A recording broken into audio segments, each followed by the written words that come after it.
All right, let's back up. Aisha has decided that she uses the we as a subject too often. She's done an excellent job of identifying her clauses, her subject-predicate pairs, and she decides I use 4 we's in the space of 3 sentences. I must reduce that. Must reduce it at least down to 2. Now she's using the first person voice, so it's okay to use we on occasion, but she doesn't want to use it as often as she's used it. The first strategy we can use to fix this is called sentence combining. And by that, I mean exactly what it sounds like. Let's combine sentence 1 and sentence 2. Think about it for a moment. I'll read it. And see how you can combine those 2 sentences together and eliminate one of the we's. We drove around the island numerous times in a 6-seater golf cart. We decided to drive around the island a few times to dry off, and on the second time around, we saw the island's fudge shop. I'll give you one hint, and one hint only. I'm going to split the sentences there. That's going to become its own sentence.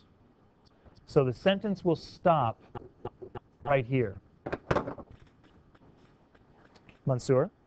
We drove around the island numerous times to dry off. What detail have you lost? You've lost one detail. Correct. Try it again. We drove around the island in a 6-seater golf cart to dry off.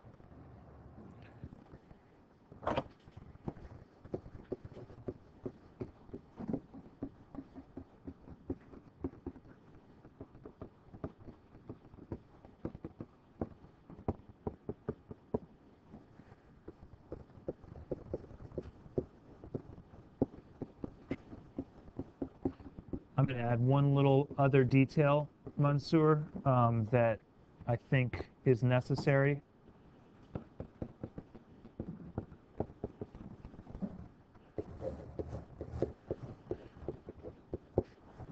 Sentence combining.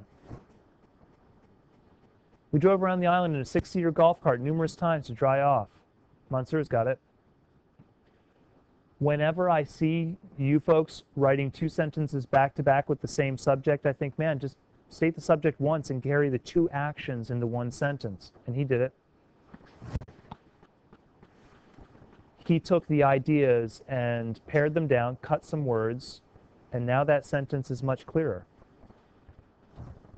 This is a result of combining number 1 and number 2, and you can do it often. So look at your sentences.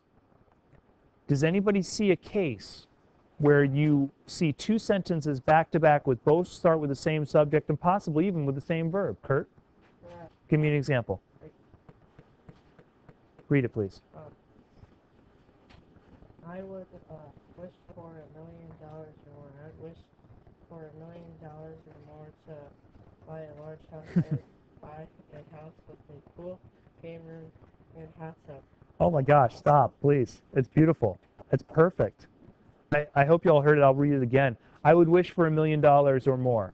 I would wish for $1 million or more to buy a large house. I would buy a large house with a pool, game room, and a hot tub. It's awesome, isn't it? It's perfect. It's like a textbook example of sentence combining right there. Thank you, Kurt. You combine that all into one sentence, right? I would wish for $1 million or more to buy a large house with a hot tub, a game room, and what's the third bit? Hot tub, game room, and a pool? All right. 3 sentences become 1. Sentence combining. It's an excellent skill. Why? Because you folks are redundant. And you know what you're going to hate? Is that the more I coach you in revision, the shorter your sentences are going to become. Why are you going to hate that, Max? Because then you lose words. But then I'm going to cut those sentences down and say add detail. I'm going to ask Aisha, talk to me about the island, man. Describe the island. You just drove around an island numerous times. You're not describing it for me? Are you kidding? I want to see this island. So I'm going to cut down your words, and then I'm going to ask you to expand detail.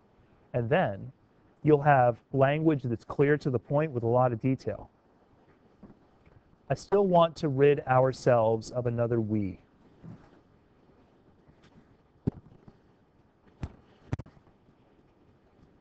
So now it's time for strategy number 2.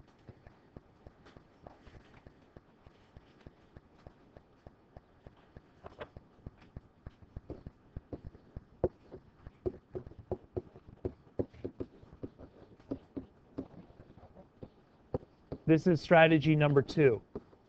So you have an overall title. It's called Improving Sentence Variety. Strategy number 1, and you can number it if you want, is sentence combining. Strategy number 2 is replacing the subject. We have solved this. Mansour has solved this for us. Done. Now I have, on the second time around, we saw the island's fudge shop. We got 1 pound of fudge, mint raspberry, or 1 pound of fudge. Was it 1 pound of each fudge? 1 pound of fudge total? You didn't get a pound of each? Oh, jeez. Okay, all right, fine. You make your decisions. I wasn't there. We got 1 pound of fudge, mint raspberry, orange, Oreo, and peanut butter. I would imagine a 1/4 pound of each. Right. They would mix together in my belly. I'm going to keep that sentence. On the second time around, we saw the island's fudge shop. Good enough.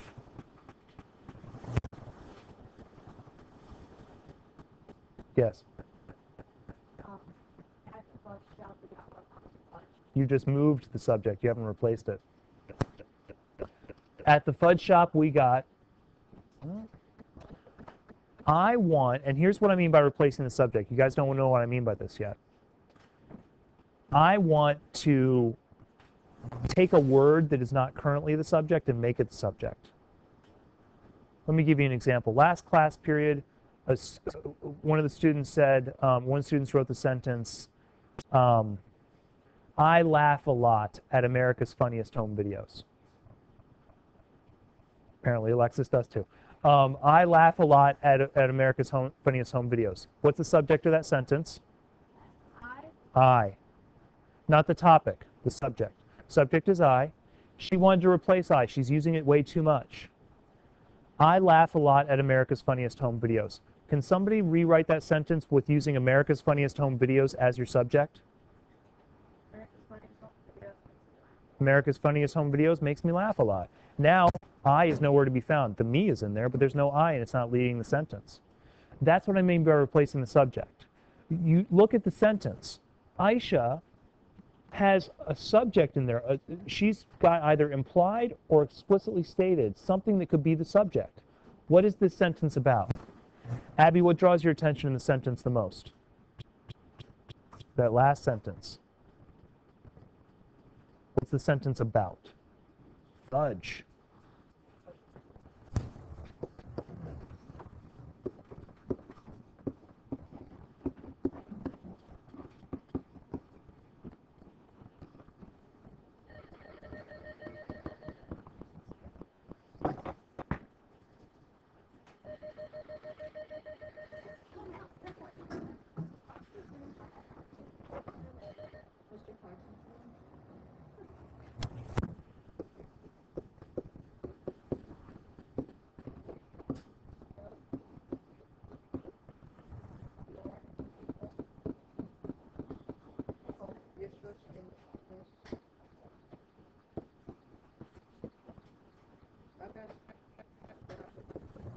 Mom's waiting and you need to put a hustle on it. Corey, I love the delivery of the message. Your mom is waiting and you need to put a hustle on it. That's good. Thank you for answering the phone.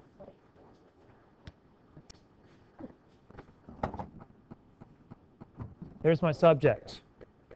Can somebody finish that sentence for me? It's not done yet. A pound of fudge with mint raspberry, orange, Oreo, and peanut butter. Is what we got when we passed by the fudge shop. Wow. Is what we got when we passed by the fudge shop? No. Is, okay. It's what? No. Get rid of what? No, no. Okay. Peanut butter. What did it do? Was bought. Okay, but I want something cooler than bought. Purchased. I just ate Oreo fudge. What did it do? Made you happy. Made me happy. Exclamation point is what I'm going for, but I want language about it, Kamira. You've got the right idea. And Max, you're on the right track.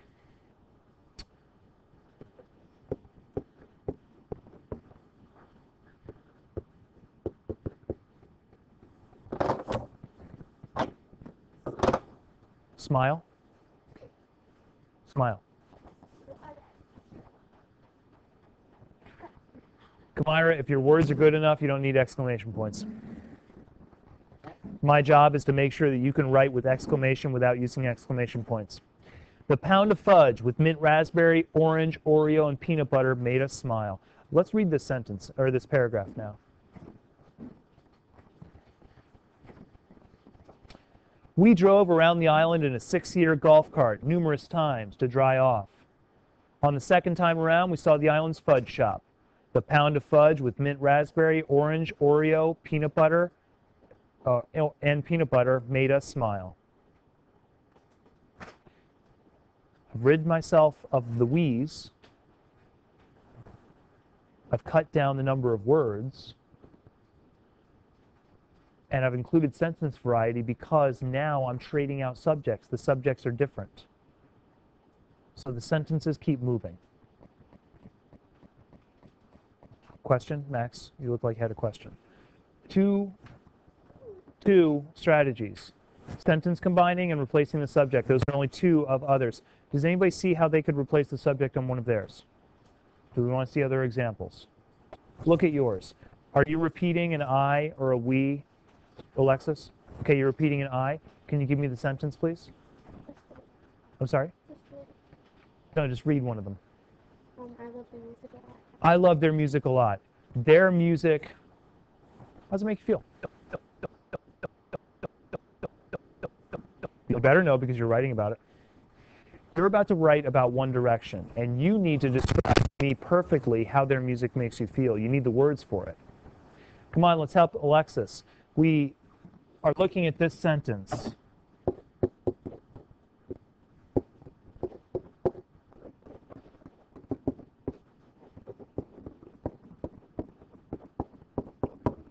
According to good subject replacement, I have taken this subject, and instead of keeping it somewhere in the sentence as an object, I'm making it the subject.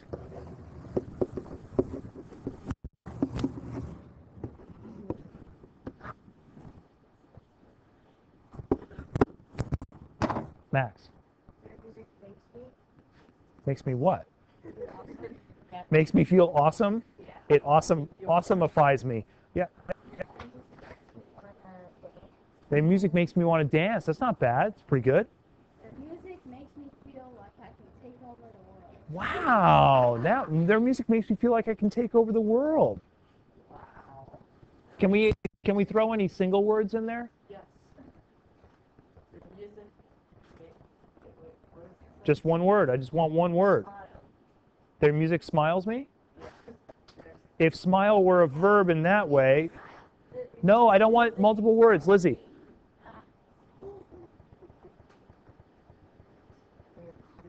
Paul. What?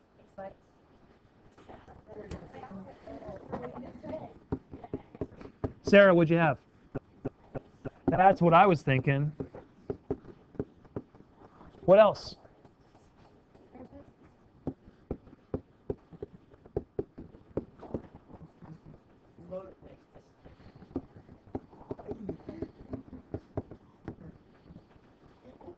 What's that? Motivates. Motivates, excites, inspires, energizes. You're all very excited about One Direction.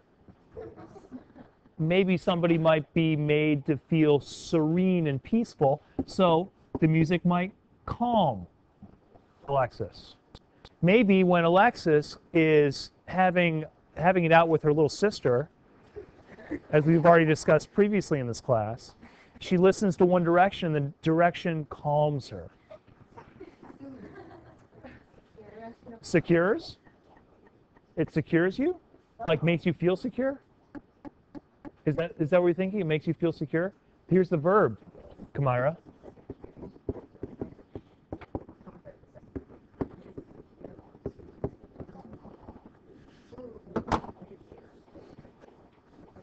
Yeah.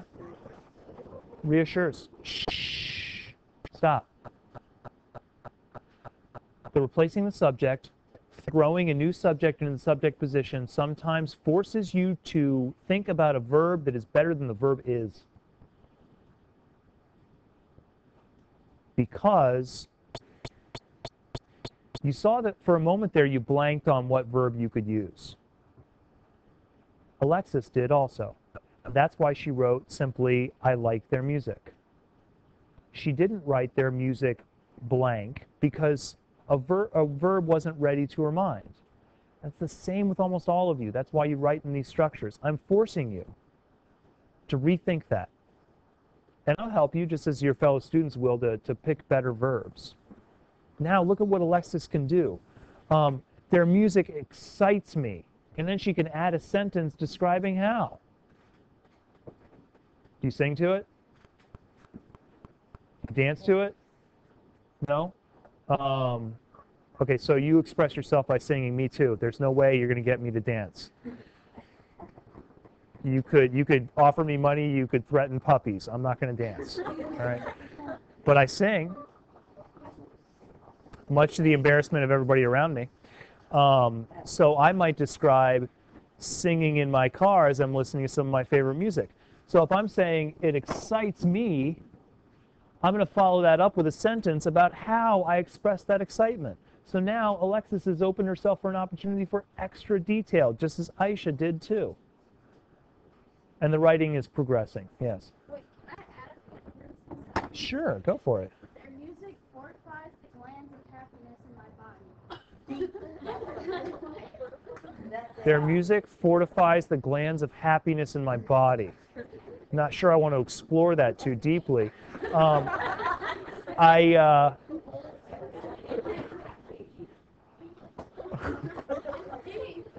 It's deep? That's one word for it. All right, let's try another word for it. Here, principle of writing. It's not just my principle, but we'll call it a Clarkson principle of writing.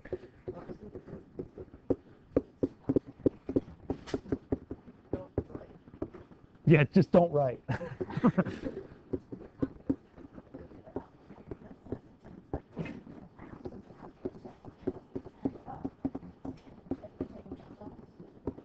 No, you should have this tattooed on you somewhere.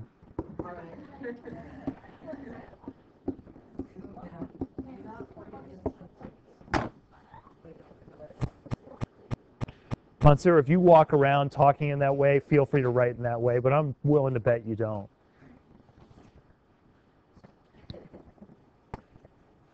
I will always encourage you to use better words, but I will never encourage you to use words or phrases that feel unnatural coming out of your mouth.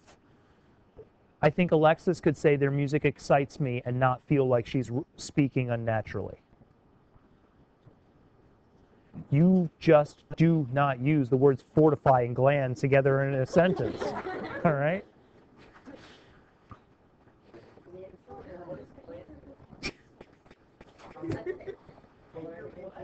Okay, we got time. Kamira, that sentence that we talked about, could you please type it on the board? Strategy number 3.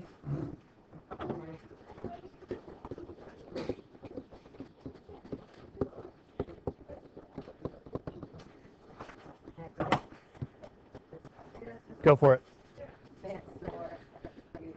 Strategy number 3. Yeah. Is this appropriate humor? Do I want to hear this?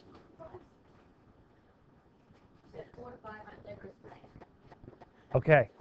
Sure.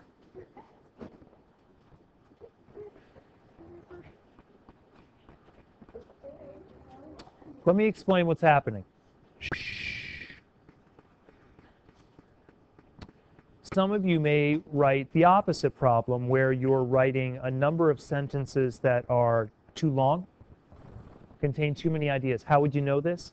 If a sentence is long, too many words, and way too many clauses. I think Kamira's sentence that she's typing contains 5 clauses, if I remember correctly. So she'll want to split. And splitting is pretty simple, and there's a clear strategy for it. So she'll type this sentence, and I'll talk about how we could split it into multiple sentences.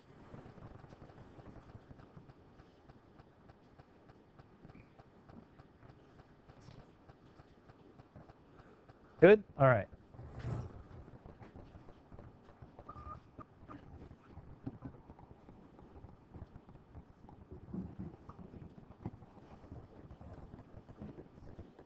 All right, there's your example. Write it. You have it. Don't worry about it. Lizzie. Writing examples. We're all writing examples.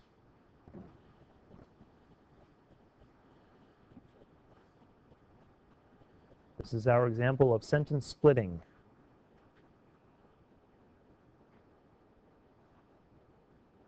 Max? We must take it one step at a time, Max.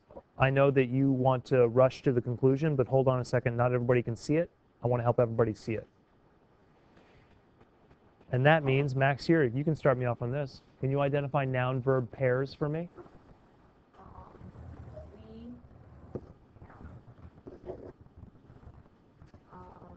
Talking,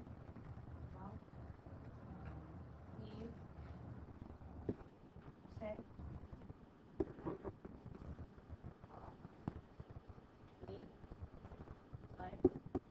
Second verb for we. This we actually has two verbs. What's the second one? They play and just have. Fun's a noun that there. I see two more. Nope. Give you a hint. They are small verbs. One of them is hidden. I'm sorry? It is your noun. What's your verb connected to it? Nope.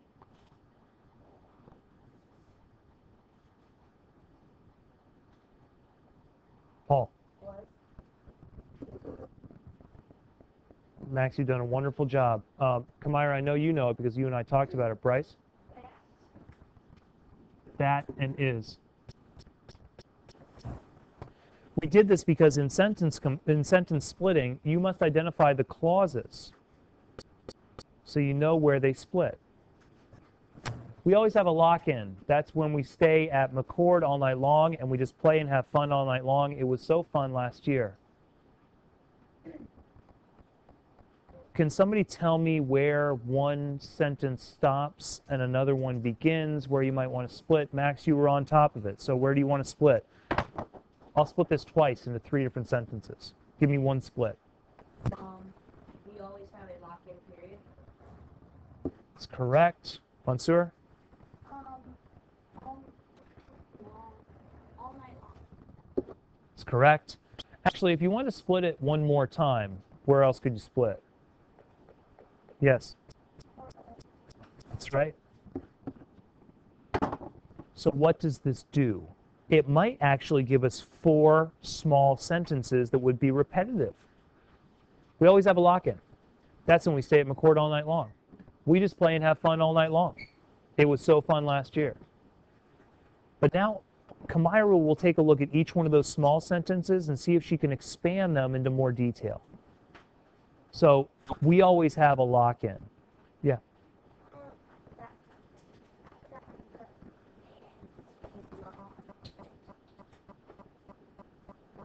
Oh, that's fine. Don't worry about it. So originally you included a conjunction. That's fine. So she might require some work on expanding some sentences to add detail to make sure she doesn't create the opposite problem where everything is choppy. But right now she has a long sentence. She's chopped it down. Could she cut it only into 2 parts? Sure. Could she cut it into these 4 that we're talking about? Sure. 3? Sure. But the point is, if she's seeing long sentence after long sentence after long sentence, she identifies the clause structures and splits them apart at the breaks. You're welcome. More tomorrow. We're not quite to the point where I can let you go with this on your own, so we're almost there.